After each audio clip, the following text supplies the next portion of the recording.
Okay, good morning, friend. How are you today? Have you guys fine? Still good, still healthy, still strong as ever. Okay, back to our topic. Ya, kita sudah sampai di minggu keempat dari 8 minggu yang ada. Ya, tak terasa time flies so fast. Sudah setengah bagian dari kuarter 3 kita lalui. Oke. Sekarang kita melanjut dengan pembagian pecahan. Sebelumnya kita sudah membahas tentang perkalian pecahan, ya. Sebenarnya perkalian dan pembagian pecahan itu tak bisa dilepaskan satu sama lain karena keduanya saling berkaitan. Jadi kalau nggak bisa perkalian pecahan, maka tidak akan bisa pembagian pecahan. Begitu juga sebaliknya, jika tidak bisa pembagian pecahan, maka tidak bisa perkalian pecahan. Oke, ya, seperti apa yang saya maksud itu berkaitan dengan perkalian? Lihat, jika saya memiliki, biar saya besarkan dulu di sini, 5/14 dibagi 1/2, ya. Maka untuk menyelesaikan pembagian pecahan adalah syarat utamanya adalah pecahan kedua harus dibalik. Ya, maksudnya dibalik seperti apa? Pembilang kita balik menjadi penyebut, ya. Pecahan kedua tuh yang kedua ini kan. Ini pecahan pertama, ini pecahan kedua, ya. Jadi pecahan kedua harus dibalik posisinya, ya. Pembilang dengan menjadi penyebut. Penyebut become menjadi pembilang, ya. Maka di sini kita mendapatkan seperti ini. Lalu ini tandanya pembagian di sini itu otomatis berubah menjadi perkalian, ya. Makanya tadi di awal saya bilang bahwa pembagian pecahan berkaitan dan erat dengan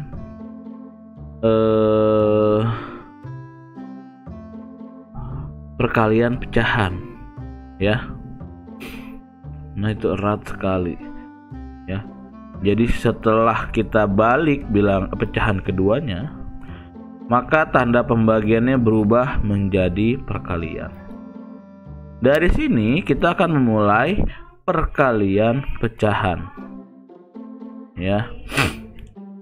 Perkalian pecahan di sini adalah 5/14 dikali 2/1. Kita lihat di sini ada yang bisa dibagi, yaitu 14 dengan 2.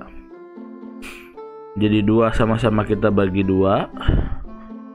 14 juga kita bagi 2. Maka di sini tinggal 5 dikali 1. Dan 14 ini tinggal 7 dikali 1. Maka hasilnya adalah 5/7. Oke. Contoh yang kedua. 3/5 dibagi 1/10, ya.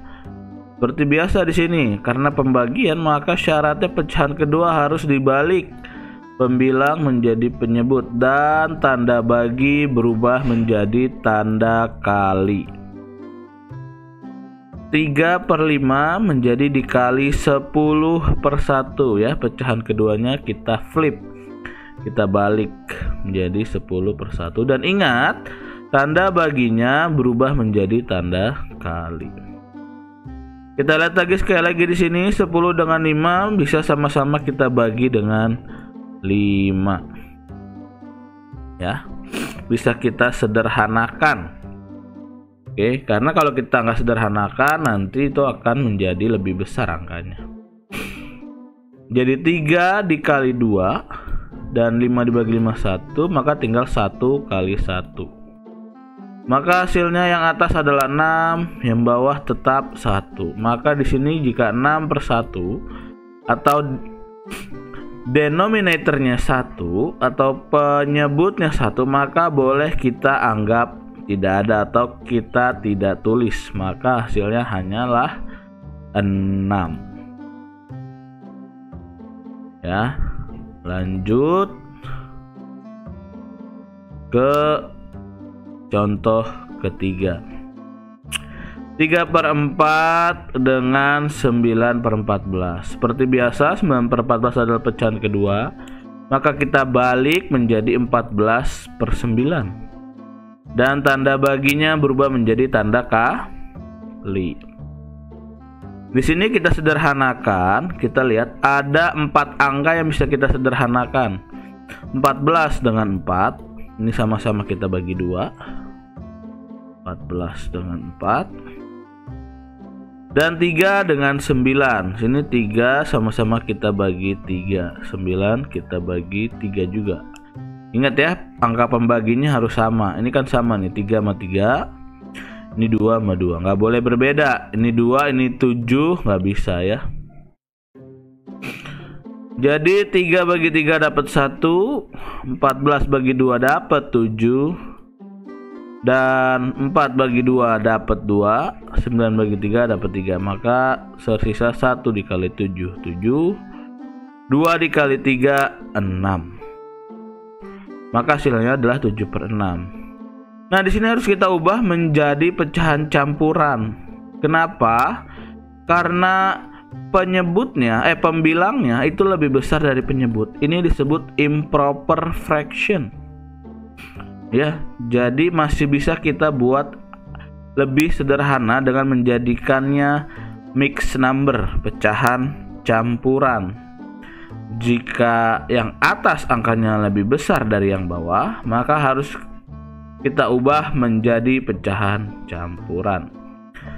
Sehingga 7/6 adalah 1/6.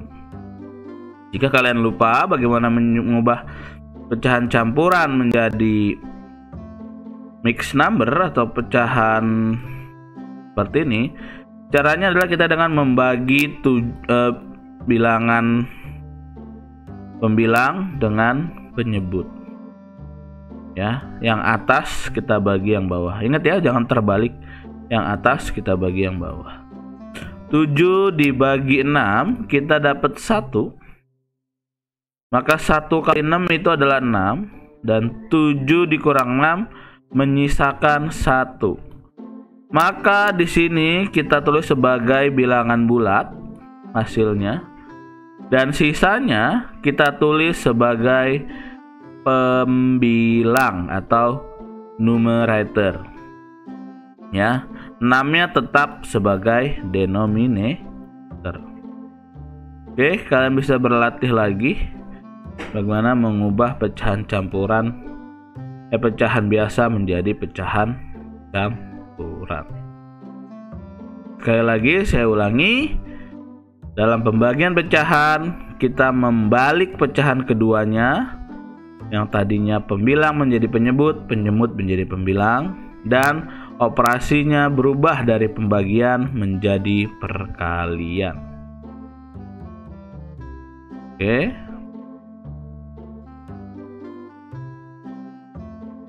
Sekarang kalian bisa lihat latihan soalnya. Dan soalnya bisa dikerjakan pada Google Form yang ada di Google Class, tentunya dengan token yang sudah saya berikan di sini tokennya. 41D, T-nya besar, P-nya kecil, W-nya besar. 41D, T, P, W. Oke, 3 soal. Silakan dikerjakan. Saya rasa cukup dari saya. Thank you for today. See you when I see you. Bye-bye.